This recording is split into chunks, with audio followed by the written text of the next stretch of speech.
Hi guys, welcome back to my YouTube channel. It's been so long now, and I've just a lot has been happening, a lot has been going on, and I just want to come back, guys, and tell you that much better from the last videos, because I think for the last 2 years I've just been like 2 3 years I've just been everywhere, but I'm almost getting here. So first thing first, therapy. I started therapy like 3 months ago, and with the therapy it's been going so well.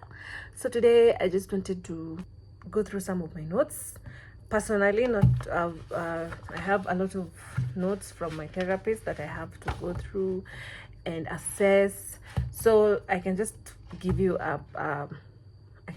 like an overview. So I have this one for emotional regulation skills. um yeah, so it has ways you can be able to control to regulate your emotions and through it, because I've not gone through it yet. I promised before the next session I'll have gone through some of these notes, because this is part of growing, part of healing, part of life, right? Continue. Guess where I am at? I am in Nanyuki. I'm in Nanyuki. I'm in a hotel called the Nicoli Hotel, and it's such a great hotel. Like, it has the best service, it has the best gym, it has a spa, it has a sauna. So apart from like just the normal thing, it has so much, and I'm loving this place. I wish I could stay forever, but can't afford it. The rooms are so beautiful. Beautiful. So I'm just probably I'm going to show you a few clips of the place that I'm staying, because it's very beautiful. In the meantime, let's go through these notes together. We can go together. Like, I'm going through it, but we're going through it together. So yeah, join me as I go through my therapist notes. I'll go through like an overview, and then personally outside the video I'll take just time to just go through the notes and do my homework. So the first thing is written: the goal of emotional regulation. The first thing you need to do is understanding your emotions. The first step in regulating emotion is learning to identify and label emotions. Learning the purpose of emotions serve or the needs they fulfill is helpful, so that you can identify what gets in the way of reducing painful emotions. Number two, reducing emotional vulnerability. So the goal is to reduce emotional vulnerability by learning to decrease negative emotions and to increase positive emotions. Number three is decreasing emotional suffering. We can learn to let go of painful emotions by being mindful of them. Instead of fighting them or walling them off, we can also learn to change negative or painful emotions by acting in a manner opposite to them. Okay, the next part is emotional regulation skills.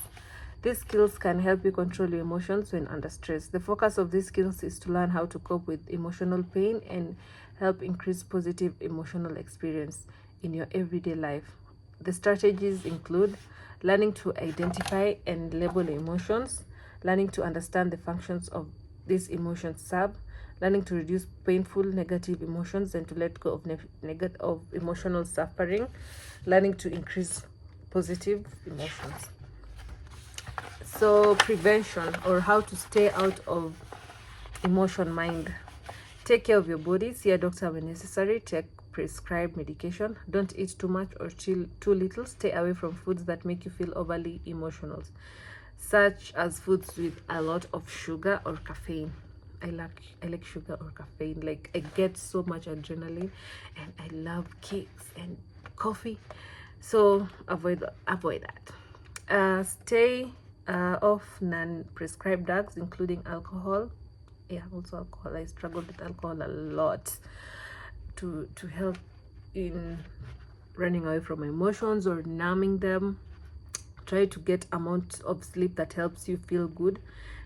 Keep to a sleep program if you're having trouble sleeping. So when I joined therapy, the first thing I was put is melatonin. And melatonin is a vitamin that helps you anytime you take it before you sleep. It helps you tell your body that it's about time to sleep. And when you sleep, it's not like it's just a vitamin. Your body already produces melatonin, so it's like it supplements that. And I've been sleeping so good. So anytime it's not every day, but the time I take it, I will get out of work, go to my house. Around 7 there, I can take the melatonin, and then by 10:30 I'll be asleep. Like I don't have to stay awake, like with my mind spiraling and thinking of a lot of things. So I just sleep. So I feel like it is really helps with my sleep. Try to do things each day to make yourself feel competent and in control. So why learn to observe and describe emotion? Studies have shown that people who can identify their emotions move through depression faster. By learning to observe and describe your emotion, you learn both to separate from them and also accept them so that they don't distress you so much. In order to control your emotions, you must be able to separate or step back from them so that you can think of using coping strategies. At the same time, remember to accept them as part of yourself and not something outside of you. That's weird. You have to separate or step back from the emotions, but at the same time, you have to accept them as part of yourself and not something outside of you. Let's see. Taking steps to get back in control of your emotions. Start by taking time out. Stop what you're doing when you feel warning signs of stronger anger or distressing feeling and you start thinking angry or disturbing thoughts. Tell yourself to stop. This may help you calm down and think clearly. Number 2, try to relax. So count from 10 to 100. Get a drink of water, take a walk, take several slow deep breaths. So you count 2. If you're feeling like you're so angry, because I struggle with anger so much, that's why she helped. That's why when you were talking, she prescribed me to go through this material, because in my personal life I was struggling. I was so angry with so many things, and she prescribed this for me, and she helped me through that to understand what is going on and prescribed this material for me. So we are doing this together, guys. Try count to 10 or 100. Drink water, take a walk, take several slow deep breaths. Return when you're calm. Once you've got your overwhelming emotion under control, go back and talk to the person or face the situation that triggered your emotional distress. Okay, the special case of angry feelings almost always follow and replace a different initial emotion that is too uncomfortable to let ourselves acknowledge. We quickly skip over this uncomfortable feeling so fast that we are usually not even aware of it and replace it with an angry type of feeling. The anger is really a reaction to the initial emotion, which we are consciously aware of it or not.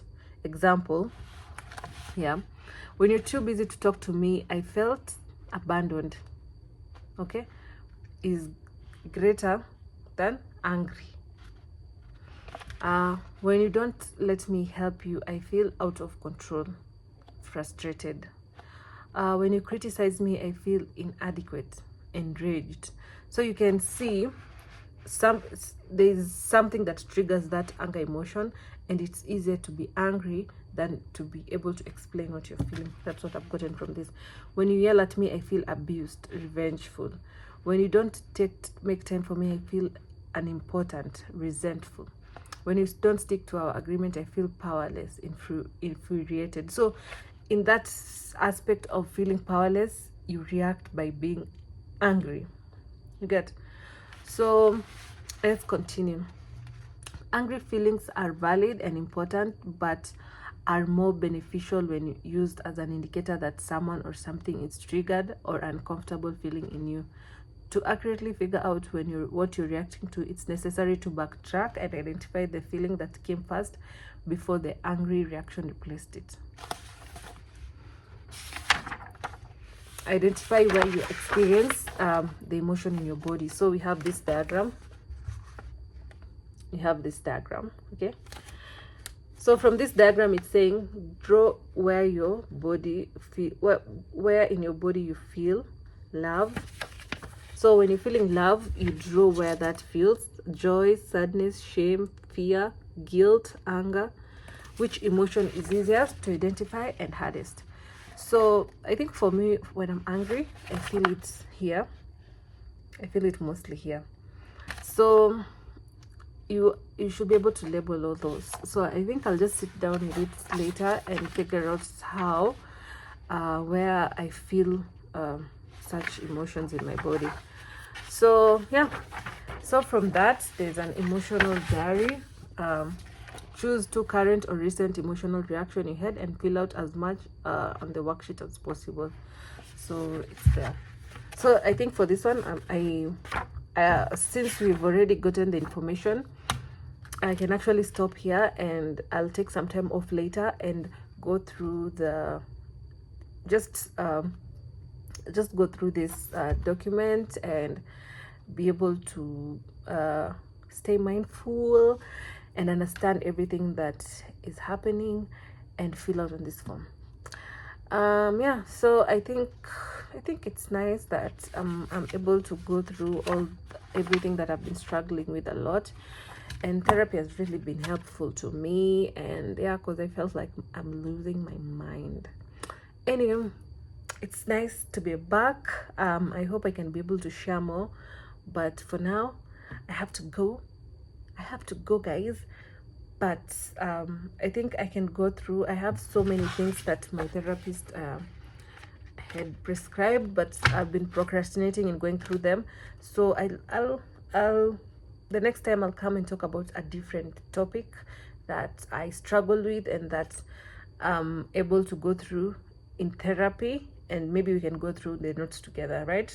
So thank you so much for watching. Make sure you subscribe. Yeah, have a nice day. Love you guys.